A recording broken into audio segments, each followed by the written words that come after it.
Good day, everyone. Thank you so much for joining our session. We have been chosen by you, so I do appreciate the time. This is going to be a very open discussion. It's going to be a panel group. I'm just going to be asking a few questions. The topic was AI used for evangelism and engagement. We have changed that a little bit, and we sort of like the surprise element of it, so I'm not going to just tell you just yet. But I thought let's quickly start off with the introductions of each one of the panel members. Let's start with you, Daniel. I know that you have done your keynote, but tell us a little bit more about yourself. Yeah, so I'm Daniel Whitenack, CEO of a company called Prediction Guard. So we provide a secure private Gen AI platform for regulated industries and for those with security sensitive use cases. Obviously, there's a overlap there with kind of, hey Chris, overlap there with evangelism, digital engagement, and we're also working with the IMB, Chipp, Biblica, and others. Yeah. Next up, we've got Don. Yeah, I'm Don Barger. I'm the Director of Innovation and Artificial Intelligence at the IMB. We'll share more. I mean, yeah, we do a bunch of stuff with AI and innovation. Perfect. Next up, we've got Scott. Great to be here. Scott Meyer, coming from Fargo, just like the movie. And I'm the founder of Chipp, so we help people build AI agents. So it's an AI agent builder, and about 10,000 plus people using that across industries. And we're blessed to work with Biblica to allow people to engage with biblical text, and Prediction Guard as well to provide security for that. So excited to be on stage with these bright men. Thank you very much. So as I was preparing for this discussion, ChatGPT just gave me enough information for 30 minutes, so I didn't have enough time for questions afterwards. So I'll do the more personal side of things, where I want to open up the questions for after this discussion. You can go to them directly. I'll give them their numbers if you want to actually call them. And I think we're going to try to fill this time up as much as possible, because there's a lot of things that we're going to be discussing that affects us all. And there's an essential golden line or thread of conversation where Liz was talking about it amazingly regarding just the biases and the risks that are associated with AI. I was talking at an African conference and just highlighting all these trillion-dollar companies are having issues with their AI systems and pulling back, and the risk of reputation is occurring with these organizations. They just continue forward, but when it comes to biblical context, it does affect personal lives of people. So we're going to be speaking a bit of a risk, so I'm going to start off with a question for all, but I'm going to direct it directly to Daniel. He can be the first one. So what do you think is the biggest concerns that your organization is regarding the legal, security, and leadership have regarding adopting AI? What is the concern from the leadership? Yes. Yeah. That's you. Yeah, I think like for the organizations that we deal with, whether that's in the missional space or commercial, I think it's really coming down not so much to the model necessarily, but the flow of data. So there's, Adam will talk about this a little bit in his breakout, but there's a real confusion around kind of AI products versus AI models. AI products are like any products. They will save your data and use that data in various ways, sometimes not nefariously or maliciously, but it's part of their product. And then you can run models privately, but you can still mess up the sort of flow of data related to that. So I think people are concerned about their data going into either these AI products or into AI systems that they set up internally, and mainly concerned about this sort of sensitive data leakage. So just by way of example, let's say that I have engaged, thousands of people in conversations online, seekers about Jesus, about faith in sensitive contexts. It would be very tempting for me to say, well, okay, there's all of these profiles of people, new new person comes in, I can match to similar cases in the past and actually help the AI system know how to respond to this new seeker that's coming in a chat situation. But all of that previous conversation likely has sensitive information in it. Certainly there's personal details associated with that.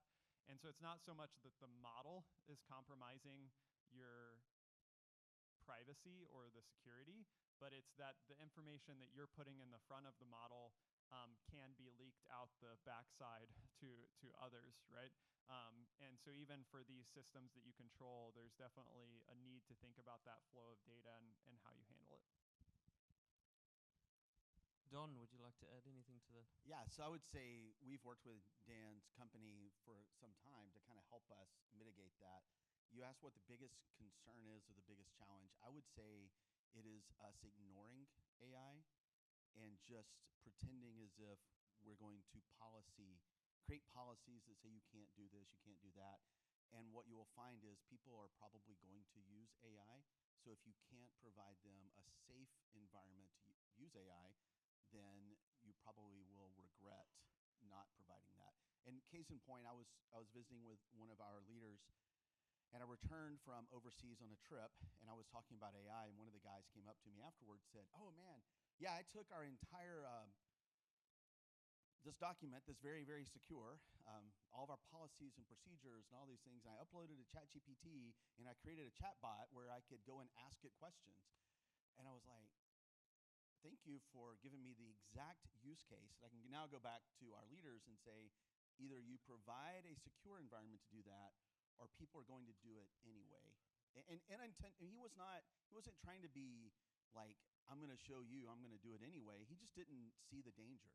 And even after I explained to him, he said, well, I mean, what's the big deal? You know, it's one of 70 billion or 405 billion things. And well, it is a big deal.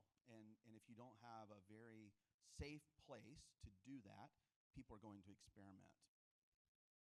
Just put numbers to that. I always love this stat that roughly 50% of Americans use AI every week, and 7% of businesses say they do, which is a total lie because 50% of Americans are using AI every week. So there's robots in hiding, right? Yeah. So like, I think when you go to work, you might not feel comfortable telling your boss you're using AI. And I think the biggest unlock I've seen working with thousands of companies is have a lunch and learn and talk about how you're using AI.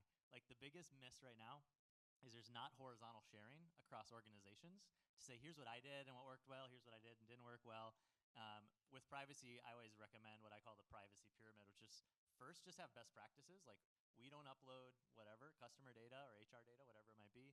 Second, use a model that deletes it. So something like Anthropic will delete it after 30 days versus OpenAI keeps it forever. And then third is like run it locally. So it's like, depending on what you're doing, it has different levels of privacy. So, but I think the start is like, make it okay to use AI. Yeah, and before you move on, like I would say that the reason why we, like most companies, give people company computers to work on, yep, or a company phone that you're supposed to use is because we're trying to control bad actors getting access to that data. And so if we would provide someone with a laptop, why would we then say it's okay just to go, oh yeah, you can go and put any data you want into ChatGPT? So it's kind of the same principle in my mind that we're going to provide a safe and secure place to do this, just like we provide a safe and secure physical device that you're using. No, that's great. Coming back to you, Scott, I think it would be good to know, I mean, how many users are using Chipp at the moment? Yeah, there's about 10,000 developers and over 1 million chats. So a developer is someone who creates an agent, and then they can share that with anyone who visits their website or people internally. So all these people that are creating these agents, what are you finding is the biggest risk or concern that they're having from their organization? Yeah, I think the biggest risk is not wanting to share it with big tech. So that seems like the quickest thing is like, I don't want OpenAI to have my data, basically. And then you got to get more nuanced, kind of like we just did, right? Where it's like, which data and which one necessitates more security and which one's okay to share, and is it okay to share if that company deletes it? So I think that's usually the discussion and where it goes. And I think people have a misunderstanding that it's going to return your data like Google, which it's not, right? It's going to aggregate that with everyone else's stuff if it's used for training.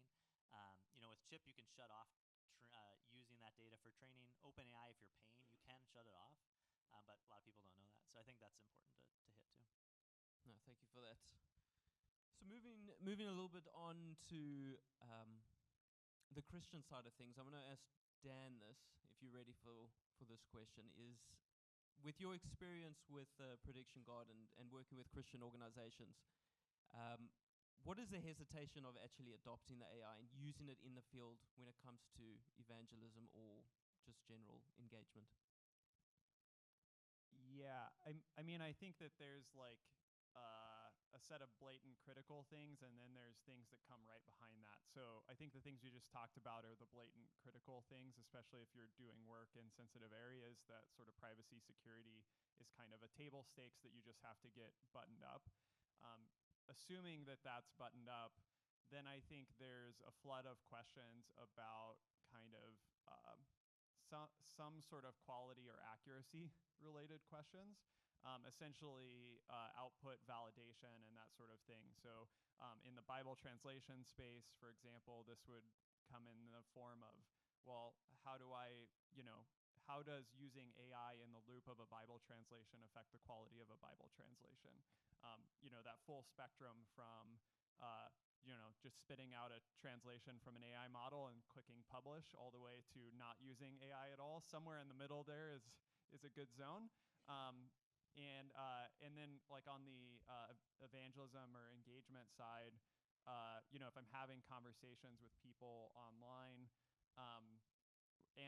how could I possibly monitor if it's not a kind of rule-based decision tree type of system where I've preloaded every single answer that I will ever give to people? How can I have any confidence that what I'm putting out the other end is accurate and actually not harming more than it's helping? And I think there's kind of, in my mind, there's a couple of elements to this. One, very valid concerns on either one of those sides, and it should be a topic of conversation. Two, you should really have in your mind, like, also that humans don't do these jobs perfectly, right? Bible translators are amazing. They also make mistakes, right? People working, especially capacity constrained, overworked, follow up online. Probably there's some things that happen that aren't ideal. And this is not to knock those people. It's just to recognize, hey, what is the actual bar that we're setting? How do we reach that bar? And then how do we put kind of some testing or validation in place to understand if we're reaching that bar? So those are all kind of questions I think you should be asking. No, thank you for that. The next question is directed to Don. I did ask him if it would be appropriate, and he did say that he would like to focus on it. No, but Yeah. you're gonna ask You're gonna ask anyway. So I decide. So, do you think that AI currently has theological concerns when it comes to the information that's being presented in these chats? Yeah, that's not the question you said you were. I've changed it. It's time. This is. It's on the same. I might would have given you a different answer. Yeah. So, I'm sorry. Repeat. So, do you think AI currently has theological concerns, misinformation, security risks? Yeah, I mean, certainly you have to. Dan said it much better than I could about how we build systems that we get as best that we can.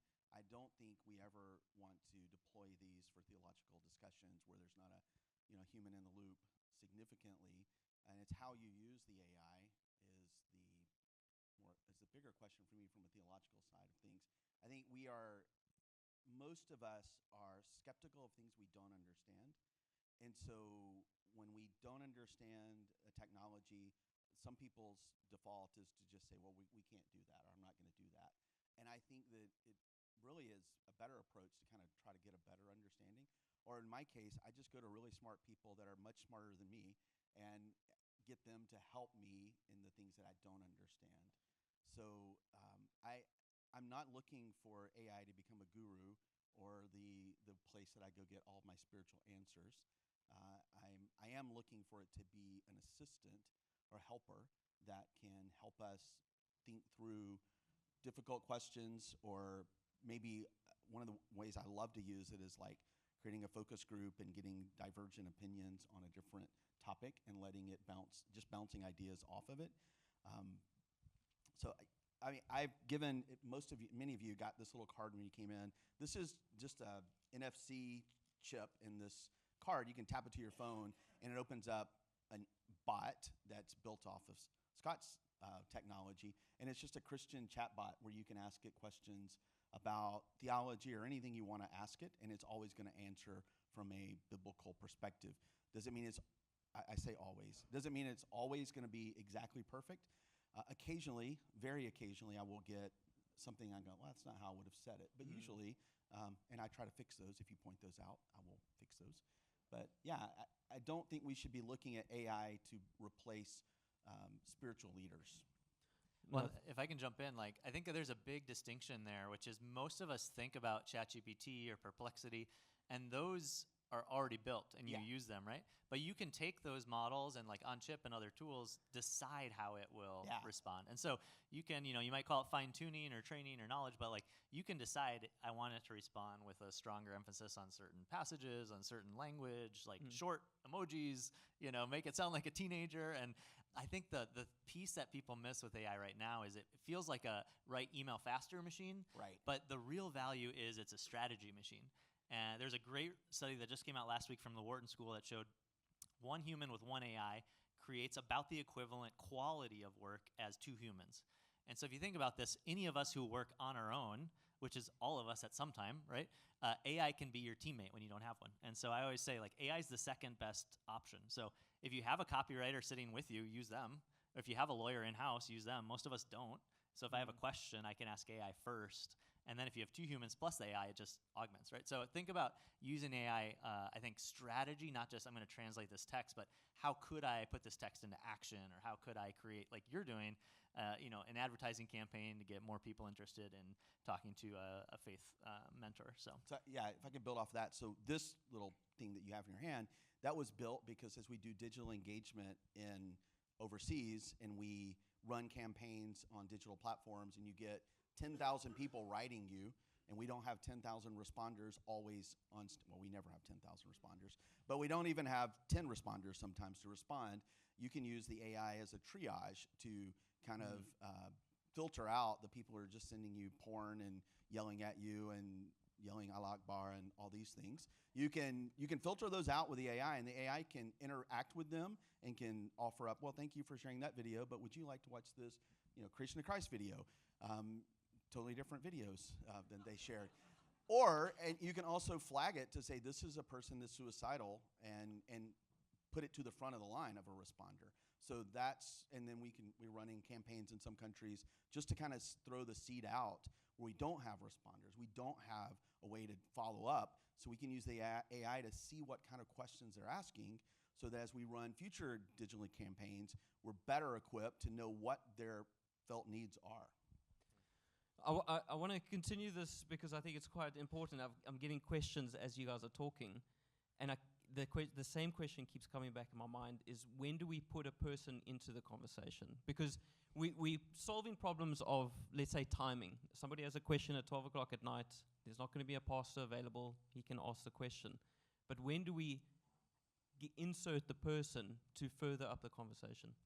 So one of the things we're building, and I would say it's quasi-functional in some cases, is it makes an assessment, is what is the probability that this has a likelihood of being a spiritual conversation? Or is this there's absolutely no spiritual conversation potential, they're just lobbing grenades at you. So we want to get it to the human as quickly as possible, always. But if we can help preserve our really the limited resource for us is the human responder piece. If we can preserve those to the people who are more likely to make a positive, are seeking answers, then I think I want to prioritize those people over someone who's just sending you porn. Yeah, I was just going to say, too, I love Scott's point about kind of the productivity. I don't think that people that are doing follow-up really want to be spending their time doing these other sort of operational documentation, whatever lookup sorts of things. And so to Scott's point, I would encourage all of you to think not just about like digital engagement with AI as either a chatbot in which AI always answers, or a chat interface that a human always answers. There's all sorts of things around that, right?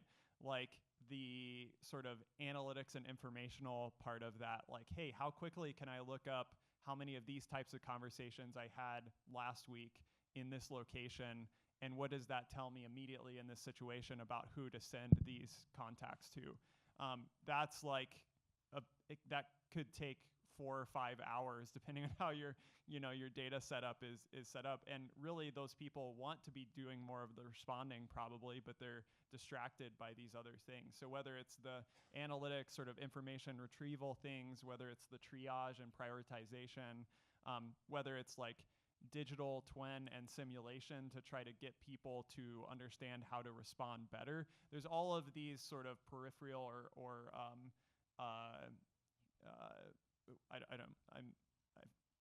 my brain isn't working at the moment after this morning, but the things around the kind of core thing of response that can help you actually better utilize the capacity you have for human follow-up and make sure that that is prioritized and high value and efficient. No, that's amazing. So I'm gonna focus on Scott now, because I think it would be quite relevant to ask the question of what small, low-risk AI projects have you seen organizations start the process when it comes to the organization to actually build up that the value add of what AI can bring to the organization? Yeah. So the 5 most common use cases we see, and this is across all industries, I think what's interesting is probably 80% of the use cases we see are industry agnostic, and then there's 20% that are really specific typically. So the 5 that most people do are, I call it digital protege, so just writing like you. So that's all kind of marketing, sales type content. The second is usually customer FAQ. So that could be a bubble on a website, it could be a page they go to ask questions, it could be after they order, checking order status, etc. Third is data analysis, like throw a spreadsheet and ask questions. Fourth is company search, like basically find me stuff on my Google Drive, right? So uploading documents about handbooks, who do I talk to about health insurance, how do I get vacation time, what's our, who's our current staff in whatever country, whatever it might be. And then fifth is like kind of that company specific one where it's like we take something like Bible translation. This is like really specific to my job or task that I can do. The first place I tell everyone to start is make a digital protege, because it's training on you, and if you like the answers or not. It's very subjective. We have this word in AI, hallucination, which could also be creativity, depending on the context. And when it's a digital protege, it can be creativity. And so with Chipp, you can just create a digital protege. You just say, talk like Scott. It should sound like this. And you can paste in an email or a blog post or your website, and it'll just learn how you talk. And AI is really good at A and C and filling in B. So you say, I want this. Here's an example of what it should look like, and it'll figure out that middle part. And it'll probably see things on how you write and speak that you don't even recognize, words, length, level, tone, etc. But then it's really useful to say, now write this for a minister, now write this for an engineer, now write this for a 12-year-old, right? So we are usually really bad at changing how we speak for the audience, and AI is really good at taking how we speak and converting it in a way that people will respond well. That's like super low risk because it's your own information. You can kind of just use it personally. And then we see companies kind of grow from there and build tools they can share. So, thank you, Scott. Focusing on Don, specifically in your role and the leadership that you work with, how did you actually do the messaging or strategies that can actually take the hesitation that leadership has to actually start the implementation, even if it was the small projects, but moving on to bigger things that are worked within the organization? Yeah, so I think we intentionally sought out some pilot projects early on. So it seems crazy, but it's just been about a year ago that we did those. So if you're late to this, you're thinking, oh my gosh, we're so far behind. No, you're not. Nobody's really out far ahead. But we looked for pilots that would, one, be achievable. We knew we could actually do it. I would say, well, let me start back. Like, set realistic expectations. Because a lot of people don't understand what AI is, and they'll treat it like Google. And the moment it doesn't do exactly what they think it's going to do, then they're pretty negative towards what it is. Well, they didn't do this, and they just instantly say this isn't going to work. And so we looked for easy things, that low-hanging fruit that I know we can do this in the time frame of a 3-month pilot. And then I looked for areas where I had a cheerleader. Like, I had someone on that team who was the business owner of that problem. They knew it. They were subject matter expert, and they were very positive towards using AI as the solution. I'll be honest with you, there was one area that I really wanted to do a pilot in, but the director of that department was just super negative to everything we were doing, and I'm like, nope, not using that department. And we moved on, and we found some others.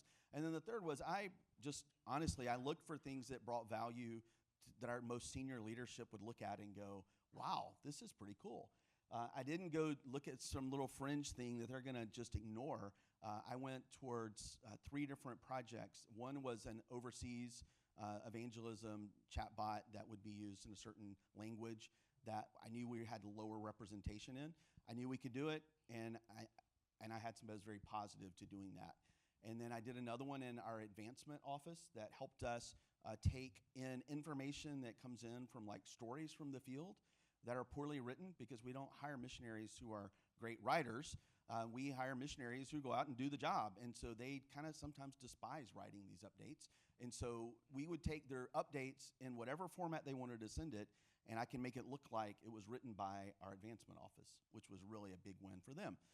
And then a third one was our pipelines. We have people who want to be missionaries, and there's this pipeline of people, and there's like 1,500 people in the pipeline, and they have questions, but it's kind of the same question over and over again. So people ask the exact same thing 50 times a day, and we were able to help that department build out like a FAQ so that we could actually scale that department even further, faster, but with the same number of people. So we looked for those 3 things that added value, doable, and also we had a cheerleader. And I think from there, we're able to see our leadership get behind this. I also was able to, our president, EVP, and our VPs went through a course together on like business implications of AI, and they were very positive coming out of that. So, yeah. No, thank you very much. Our time is actually flying through, so we actually don't have too much time to go through the 50 other questions that ChatGPT gave me. So I'm going to rather focus on one thing to end this one off, and let's see how long you guys can take to answer this question. So what excites you most about AI's potential when it comes specifically to ministry, Bible engagement, evangelism?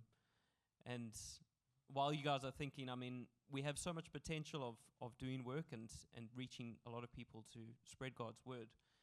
But what are you specifically excited about and in your different areas and fields of expertise? So I'm going to ask Scott to answer this. Yeah.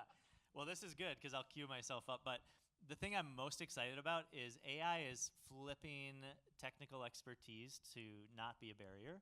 And I actually see AI working best bottoms up. So if you are the person doing the task, you're the admin assistant, you're the person on the phone, you're the writer, you're going to know better how to ask good questions to get good answers than the CTO or the CIO. And so I'm really excited that all of you can be ministers and use technology to help you because you can build it yourself. You don't have to ask for permission to buy a software that everyone uses and you all learn how to use it the same way. Like, this is personalized to you, and then some of what you build will filter up through those lunch and learns, through those conversations, so other people can use it. So I'm really excited for it to empower individuals to become highly leveraged and be able to make bigger impact. I'm doing a session, the last session today at 4:30, and we're going to build AI agents. So if you just want to come build one in 5 minutes, like, we'll do that, right? So this doesn't, my favorite study on this is that this is the first technology where being older and more expertised in an industry actually helps you. So older people are shown to be better at using AI than recent college grads. And it's because if I ask AI to make me a picture like Picasso, but I don't know who Picasso is, and I have to explain it, it's really hard to do that, right? So if you have the words, the language of ministry, of architecture, of images, like, then you can ask for what you want. So many of you probably have that expertise, and now you can use that, and you're actually the expert, not someone who just knows how to use the tech. So I'm really excited about that kind of grassroots approach. Love that. Don, all yours. So he kind of stole what I was going to say. So I think the scalability of AI is something that is really amazing. So these guys are brilliant, both these guys. And I went to the first Missional AI, and the very first time I was like, I'm the dumbest person in the room. Like, everybody here is like brilliant, and I have a degree in accounting, theology, and church history. Those are my degrees. And I left there thinking, wow, I could never do this. And in the last couple of years, it actually has flipped it upside down. Like, you don't have to have a PhD in physics or data science to use AI. And I actually think that the end user, the person who is doing the task, is the best person to be creating these solutions, not someone sitting in an office that says, well, I think I know what they need. I've been around the IMB for a long time, like 28 years. So I have a pretty good broad understanding of our needs as an organization. But even still, the person living in Guatemala, working with indigenous people in Guatemala, probably has a lot better understanding of their need than I do. So my goal is to help build out solutions for these type of people to be able to build their solutions. On one flight from London to, from Dallas, DC to London a few weeks ago, I built about 40 of these agents that he's talking about on that flight, just flying across the ocean. I was just thinking of any possible use case of AI. None of them are perfect. They're all proof of concept, but I did it as kind of a shock and awe to people in those departments to say, hey, have you ever thought about how you would fill out an out-of-bed notice? How would you do this? How would you create a Bible study? How would, like, a million different ideas. I couldn't sleep. And so I just created all these bots. And I think that has been very successful because people are going, wait a minute, I never thought about using AI for that. So I can pretty much think of how you could use AI to do almost anything now. Love that. Thank you very much. And then lastly, Daniel, what are your thoughts? Not in general. That will go down a dark rabbit hole. You don't want that. No, I think mine is partially related to these, but maybe more specifically kind of tying in some of what I talked about this morning, to where there are hundreds of tools and systems and APIs and sources of data that are relevant to our missional tasks. Things like paratext, like I mentioned this morning, in Bible translation, or maybe it's disciple tools in Zume in kind of media to movements, or the Lumo films, or APIs with Faith Comes by Hearing, all these things. Generally, though, the kind of those on the ground in these locations around the world, and to some degree, me included, like, I log into these tools, I've never used them before. There's a steep learning curve. There's people that, aren't used to using computers all the time, right? Maybe they're primarily using their phones. And so it can be a steep curve to utilize all of these tools that have been built up over time. And I think the most exciting thing for me is if you imagine each of those tools, being behind one of these MCP servers, or being available to an agent, and people in not downloading software and pulling up a desktop computer, but on their phone and WhatsApp, saying, hey, my pastor said I needed to do some review on, the latest draft of Mark 5. Like, could you pull that up for me? And I'm just going to type it back, and that goes back to the Paratext project. Or, you get a WhatsApp notification of this information from Disciple Tools or whatever it is, and you're looking through that, and you can push things back, all in that interface that people are already using, and a tool that everyone kind of ubiquitously around the world is using. And I think that's really, so it's partially that barrier breaking down, but which I do think is happening kind of at the junior to more technical level, or the less technical to technical, but also at this, like, kind of global level, where we can bring, not throw everything out that we've done previously, but hook it up to a new system and leverage it in ways that create value for people all around the world that maybe aren't able to kind of engage with these tools in the way that some of us are. Thank you very much, Daniel. Now, again, we don't have too much time to have questions or anything like that, so I do want to give the opportunity after this to come up to them and ask them questions, because we have 2.5 days here at the conference, and this is now the time to just pick their brains and get the knowledge that will help you in your organization. So I hope and I pray that just this very open discussion helps you in any way and encourages you in the work that you're doing and gets the buy-in from leadership in your organization to implement AI to get God's word out there. So I'd like to thank you for your time today, and I believe we're going to lunch. I'm not 100% sure, but the next session is up. So Yeah, I think there's another breakout. it's another breakout session. So but now you'll be thinking about lunch. yeah.